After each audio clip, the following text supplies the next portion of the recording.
انشاءاللہ ہم سورہ نمل کی آیت نمبر 45، 46 اور 47 کا ترجمہ توسیع پڑھنے سننے کی سعادت حاصل کریں گے۔ اعوذ باللہ من الشیطان الرجیم، بسم اللہ الرحمن الرحیم۔ وَلَقَدْ أَرْسَلْنَا إِلَىٰ ثَمُودَ أَخَاهُمْ صَالِحًا أَنِ اعْبُدُوا اللَّهَ فَإِذَا هُمْ فَرِيقَانِ يَخْتَصِمُونَ۔ ترجمہ کنز العرفان۔ اور بے شک ہم نے سمود کی طرف ان کے ہم قوم صالح کو بھیجا۔ اس نے کہا ہے لوگو اللہ کی عبادت کرو۔ اسی وقت وہ جھگڑا کرتے تھے، ان کے دو گروہ بن گئے۔ یہاں سے حضرت صالح علیہ السلام اور ان کی قوم سمود کا واقعہ بیان کیا جا رہا ہے۔ اس واقعے کی بات تفصیلات سورہ اعراف کے اندر جو بیان ہو چکی ہے، اور اس واقعے کو پھر یہاں پر قرآن کریم کے اندر جو ہے وہ ذکر کیا گیا۔ حضرت صالح علیہ السلام نے اپنی قوم کو اللہ تعالیٰ کا یہ پیغام دیا کہ اللہ تعالیٰ کی عبادت کرو اور اللہ کے ساتھ کسی کو بھی شریک نہ ٹھہراؤ۔ ایک گروہ حضرت صالح علیہ السلام پر ایمان لے آیا اور ایک گروہ نے آپ کی نبوت کا انکار کر دیا، اور ان میں سے ہر گروہ اپنے آپ کو حق پر جو ہے وہ سمجھتا تھا۔ قال یا قوم لم تستعجلون بالسیئۃ قبل الحسنہ ولولا تستغفرون اللہ لعلکم ترحمون۔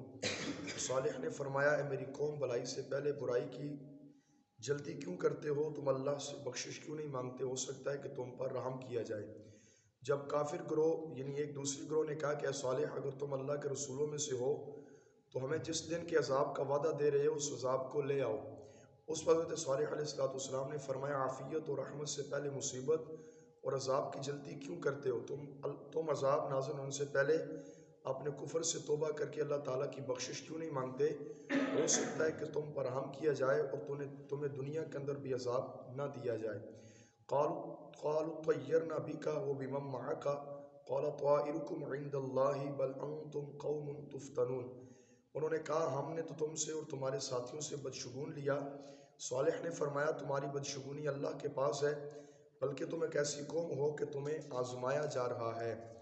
حضرت صالح علیہ السلام کو جب اللہ تعالیٰ نے سمود کی طرف نبی بنا کر بھیجا تو لوگوں نے صالح علیہ السلام سے جھگڑا کیا۔ اس کی وجہ سے بارش رک گئی، یوں وہ لوگ قحط میں مبتلا ہو گئے اور بھوک سے مرنے لگے۔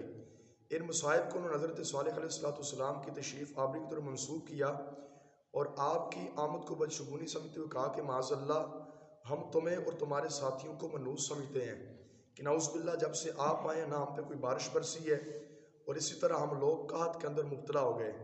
تو اللہ تبارک و تعالیٰ کا نبی پاکیزہ ہستی ان کے درمیان تشریف لائے۔ نبی کی نافرمانی کرنے کی وجہ سے اللہ نے ان پر قحط ڈالا، تو ان لوگوں نے نعوذ باللہ نبی علیہ السلام ہی سے اس بدشگونی کو لے لیا۔ قوم سمود کے بدشگونی لینے پر صالح علیہ السلام سے فرمایا تمہیں جو برائی پہنچتی ہے وہ اللہ کے حکم سے ہوتی ہے، اور وہ جو تمہیں وہی پہنچ کر رہتا ہے جو تمہاری تقدیر کے اندر لکھا ہوتا ہے۔ اور بدشگونی لینے کی مذمت بھی قرآن کریم کے اندر بے شمار جگہوں پر بیان کی گئی ہے۔ ہمارے معاشرے کے اندر بھی بدشگونی لی جاتی ہے۔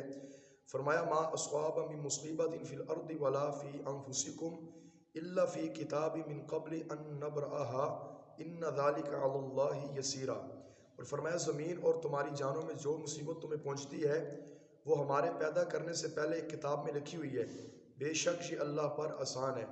اور ایک اور مقام پہ فرمایا ما اصاب من مصیبت الا باذن اللہ۔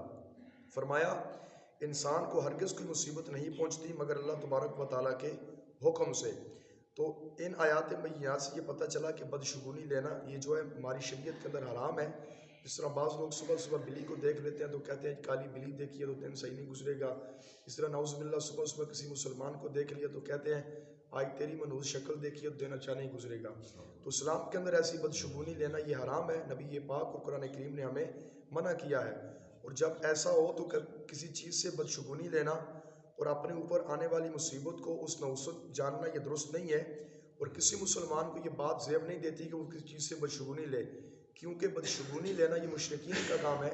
جیسا کہ عبداللہ بن مسعود رضی اللہ تعالیٰ فرماتے ہیں نبی پاک علیہ السلام نے 3 بار یہ ارشاد فرمایا بدشگونی شرک ہے، بدشگونی شرک ہے، بدشگونی شرک ہے، یعنی یہ مشرکین کا کام ہے۔ اور بیان کردہ درس سے ان لوگوں کو عبرت حاصل کرنی چاہیے جو مصیبتوں اور پریشانیوں کو دوسروں کی نوسط قرار دیتے ہیں۔ بالفرض اگر شادی کے بعد گھر میں مسائل و مصائب شروع ہو جائیں تو سارا الزام دلہن کے سر پہ ڈالا جاتا ہے، یعنی دلہن کو منحوس تک کیا کہا جاتا ہے، اور نعوذ باللہ بہت جو ہے وہ عجیب و غریب قسم کے اس کو گھر کے اندر القابات دیے جاتے ہیں کہ جب سے یہ ہمارے گھر کے اندر آئی ہے تو مصیبتیں شروع ہو چکی ہیں۔ تو تو اس طرح جو فرمایا کسی سے بھی بدشگونی لینا جو ہے یہ نبی پاک علیہ الصلوۃ والسلام کی شریعت میں حرام ہے، اور بدشگونی سخت ممنوع اور ایک مسلمان کی سخت ترین دل آزاری اور سخت ترین جو ہے یہ حرام کام ہے۔ اللہ تبارک و تعالی ہم سب کو اس سے بچنے کی توفیق عطا فرمائے، آمین بجاہ نبی الکریم صلی اللہ تعالی علیہ وآلہ وسلم۔